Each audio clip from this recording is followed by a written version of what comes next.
दोस्तों, कैसे हैं आप सब? ऑल सेट भाई, मैं एकदम बढ़िया हूँ। वैसे दोस्तों, कुछ समय पहले सोशल मीडिया पर गर्दा उड़ा रही इस क्लिप को तो आपने देखा ही होगा, जिसमें भेड़ें आर्मी पर्सन्स की तरह एकदम बड़ी सीट पे चल रही हैं। पर क्या ये पॉसिबल है कि भेड़ इतनी समझदार हो? वेल, समझदारी शब्द आया तो भाई कार्टून की दुनिया का वो बेहतरीन सीरियल तो आपको याद ही होगा, शॉन द शीप। जी हाँ, वही भेड़ों का कार्टून। इस कार्टून में हमें एक डॉगी भी नजर आता है जो कभी शिप्स के साथ तो कभी उनसे अलग नजर आता है। वेल, कुत्तों और भेड़ों का भी अलग ही नाता है, लेकिन नाता रिश्ता जोड़ेंगे बाद में, पहले भेड़ों की समझदारी देख लीजिए। यूसी पूरी दुनिया में 2022 के हिसाब से 1.266 मिलियन भेड़ है। सबसे ज्यादा शिप्स वाला देश है ड्रैगन, यानी कि भाई चाइना, जहाँ पे एस्टिमेटली 194.03 मिलियन के अराउंड शिप्स मौजूद है। भारत अपनी जगह इस लिस्ट में तीसरे नंबर पर बनाए हुए है। इसके बाद ईरान में 51.7 मिलियन और पूर्वी सूडान में 46.2 मिलियन भेड़े हैं। यानी भेड़ों की पॉपुलेशन के मामले में ये 5 धनी देश है, जहाँ पे हर साल इंसानों से ज्यादा भेड़ों की संख्या भाई बढ़ जाती है।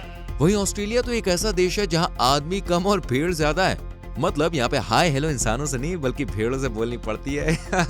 जस्ट किडिंग यार। लेकिन दोस्तों, ऑस्ट्रेलिया में प्रति व्यक्ति पर 3.3 भेड़े हैं। इस लिस्ट में न्यूजीलैंड भी शामिल है, जहाँ पर हर एक आदमी पर औसतन 9 से 10 भेड़े हैं। यानी अगर एक आदमी 10 भेड़ों का भार उठा ले तब कहीं जाकर इन भेड़ों का इंतजाम होगा भाई साहब। लेकिन देखिए, इसमें कोई शक वाली बात नहीं है कि भेड़ों के एक झुंड में अगर 1000 से ज्यादा नंबर्स बढ़े तो इन्हें संभाल पाना बॉस मुश्किल का सौदा हो जाएगा, क्योंकि इन्हें सिर्फ चराना ही नहीं होता है बॉस, बल्कि इन्हें नहलाना भी होता है, खाना भी खिलाना होता है, थोड़ी मस्ती भी करवानी होती है।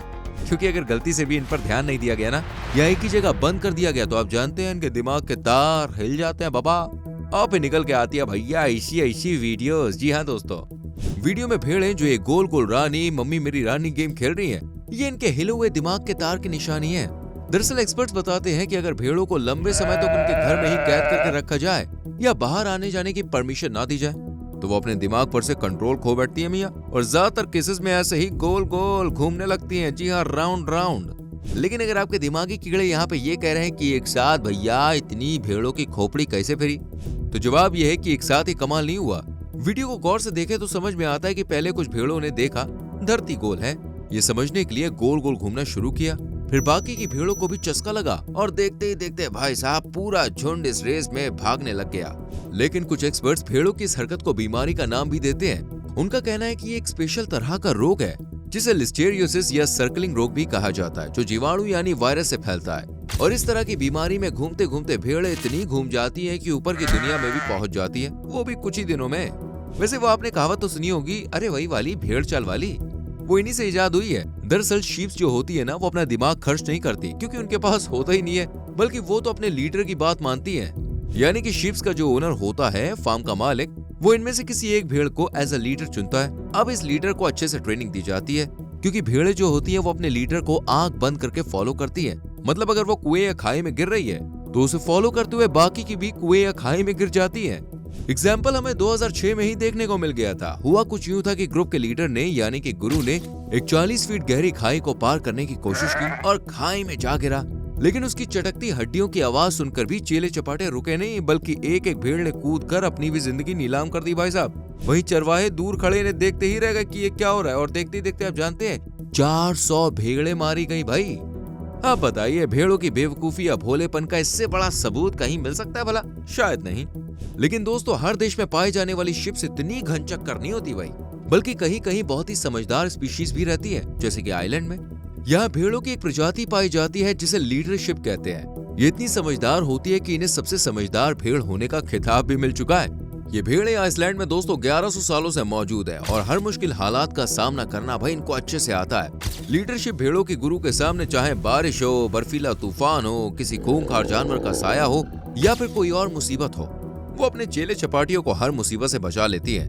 इनकी होशियारी के चर्चे इतने हैं कि आइसलैंड में लोग अपने बच्चों को समझदारी के मामले में इनकी मिसाल देते हैं। खैर, अब अगर आप इस वीडियो क्लिप को देखकर ये समझ रहे हैं कि ये आइसलैंड के ही गुरु के चेले हैं, तो आप गलत हैं, क्योंकि ये वीडियो क्लिप तो दोस्तों चाइना से है, और ये पहली बार नहीं है, बल्कि यहाँ तो हर रोज 400 के लगभग भेड़ ऐसी ही परेड करती है।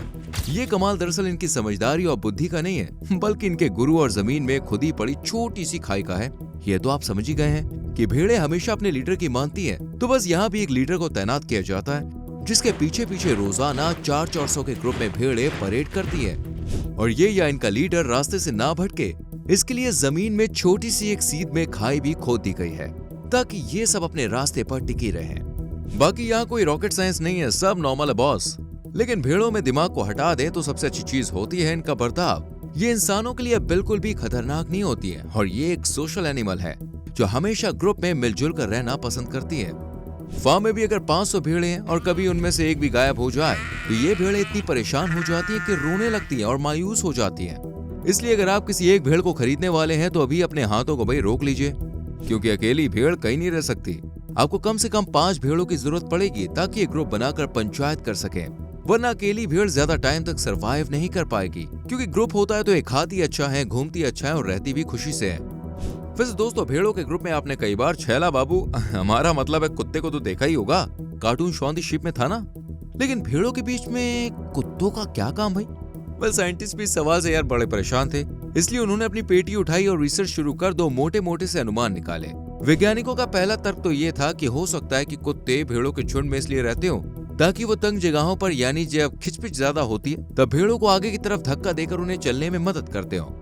दूसरा तर्क ये दिया गया कि शायद कुत्ता भेड़ों के साथ रहकर उन्हें एक साथ लाने की कोशिश करता हो। जबकि तीसरा लॉजिक भेड़ों को डराने और ट्रेनिंग देने का दिया गया है। और ये बात तो आप जानती हैं कि कुत्ते भेड़ियों के दूर के रिश्तेदार हैं और उन्हें शक्ल, सूरत, दांत, आंख सब भेड़ियों से ही विरासत में मिली है।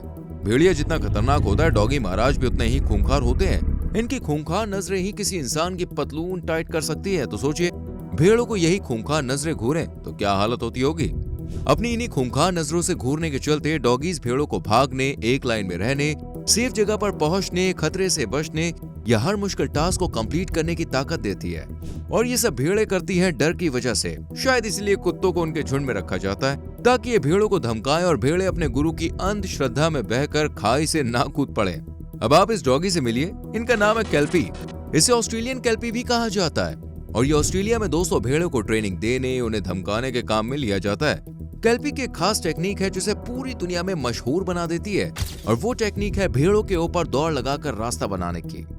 आपने देखा होगा कई बार भेड़ें पूरा रास्ता जाम कर देती हैं और ये इनकी फेवरेट आदत होती है, जिस वजह से बॉस रोड जाम हो जाता है। ऊपर से भेड़ें इतनी जिद्दी होती हैं कि रोड से हटना तो दूर, वहीं खड़ी खड़ी मन ही मन बत्ती सी चमकाती हैं। अब ऐसे में केल्पी डॉग जो होता है वो अपनी निंजा पावर निकालता है और सबसे पीछे से सबसे आगे आने के लिए भेड़ों के ऊपर ही दौड़ना शुरू कर देता है।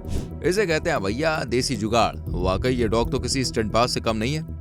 कुल मिलाकर हम ये कह सकते हैं कि कुत्ते भेड़ों के ग्रुप में उन्हें लीड करने के लिए होते हैं, उन्हें सही रास्ता दिखाने के लिए होते हैं। पर आप तो जानते ही हैं कि आजकल टेक्नोलॉजी 7वें आसमान पे पहुंच गई है, मतलब हर जगह रोबोट्स का बोलबाला होता जा रहा है। तो वैज्ञानिकों ने यहाँ भी रोबोट्स को लगाने का मन बना लिया। दरअसल वैज्ञानिकों ने देखा कि कुत्ते भेड़ों को ट्रेन करने में कौन से मैथ्स का फॉर्मूला लगाते हैं और फिर उन्हीं फॉर्मूलों का एक सेट बनाकर एक रोबोटिक डॉग के माइंड में इंसर्ट किया जाता है। और कई जगह अब यही रोबोट शिप को दिशा से भटकने में बचाने, यानी उन्हें सही रास्ता दिखाने का काम करते हैं। और ये रोबोट्स बिल्कुल डॉग्स की तरह ही दिखते हैं, पर रोबोट वो भी भेड़ों का मार्गदर्शक कुछ जमा नहीं है। देखिए दोस्तों, कई बार भेड़ें आपस से बाहर हो जाती हैं और इतने ज्यादा गुस्से में आ जाती हैं कि फार्म छोड़कर भागने सहित इंसान पर हमला करने को भी तैयार रहती हैं। एक बार उत्तर पूर्वी स्पेनिश शहर ह्यूस्का में भी सैकड़ों भेड़ों ने अपना बोरिया बिस्तर उठाया और फार्म से भाग गईं। सुबह के 4 बजे 2 पुलिस वालों को पूरा झुंड आजादी का जश्न मनाते हुए सड़कों पर भटकते हुए मिला, जिसके बाद पुलिस को पता चला कि चरवाहे ने इनका ध्यान नहीं रखा, इसलिए उन्होंने इसे घर छोड़ दिया। बाद में 45 मिनट की मशक्कत के बाद इन्हें घर यानी फार्म पहुंचाया गया और इनका ध्यान रखा गया। चलिए अब आप इनसे मिलिए। इनका नाम है नाथन वॉल, जो बीते 30 सालों से भेड़ों को पाल रहे हैं। इनके मुताबिक एक भेड़ 1.7 मेमनों को जन्म देती है और इनका फार्म ब्लेंडफोर्ड फोरम शहर में है। तो दोस्तों, ये थी भेड़ों से जुड़ी जानकारी जो आपको जरूर पसंद आई होगी। वीडियो अच्छी लगी हो तो वीडियो को लाइक और शेयर जरूर कीजिए और चैनल पर पहली बार आपने विजिट किया तो चैनल को सब्सक्राइब करके बेल आइकन प्रेस करें, जिससे आने वाली वीडियोस आपसे मिस ना हो। मिलते हैं आपसे अगली वीडियो में। Till then bye bye, take care.